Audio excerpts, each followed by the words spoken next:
அதுபோல இன்றைய தினம் தினகரன் பத்திரிகையின் பிரதான தலைப்புச் செய்தி குறித்து நாங்கள் அடுத்ததாக அவதானம் செலுத்தலாம். விமான தபால் சேவை பொதிகளில் பெருமளவு போதைப் பொருட்கள் 31 கோடியே 20 லட்சம் ரூபாய் பெறுமதி. சீதுவை களஞ்சிய சாலையில் சுங்கத்துறை நேற்று அதிரடியாக மீட்பு என்பதாக அதற்கு தலைப்பிடப்பட்டிருப்பதை நாங்கள் காணலாம்.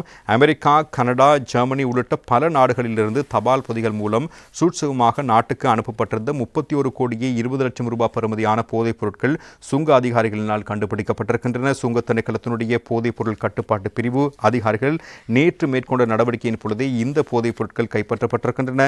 சீதுவை பிரதேசத்தில் உள்ள தனியார் பொருட்கள் சேவை களஞ்சிய சாலை ஒன்றுக்கு தபால் மூலம் அனுப்பப்பட்டிருந்த சந்தேகத்திற்கிடமான பொதிகளை சோதனையிட்ட பொழுதுதான் இவ்வகையான ஒரு விடயம் கண்டுபிடிக்கப்பட்டிருப்பதான விடயங்களையும் நாங்கள் அவதானிக்கக்கூடியதாக இருக்கிறது. இந்த போதைப்பொருள் பொதிகளிலிருந்து 23,642 போதை மாத்திரைகள், 1 கிலோ மற்றும் 445 கிராம் கொக்கைன் போதைப்பொருள் என்பதும் கைப்பற்றப்பட்டிருப்பதான விடயங்களையும் இந்த பத்திரிகையை சுட்டிக்காட்டியிருப்பதையும் நாங்கள் காணலாம். ஒரு அதிரடியான நடவடிக்கையாக இந்த செய்தி இன்றைய தினம் பத்திரிகைகளில் வெளிப்படுத்தப்பட்டிருப்பதை நாங்கள் அவதானிக்கக்கூடியதாக இருக்கிறது. அதோடு இணைந்ததாக 993 கிராம் மெண்டி போதைப்பொருள் மற்றும் 98 கிராம் ஐஸ் ரக போதைப்பொருள் ஆகியனவும் கைப்பற்றப்பட்டிருக்கின்றன.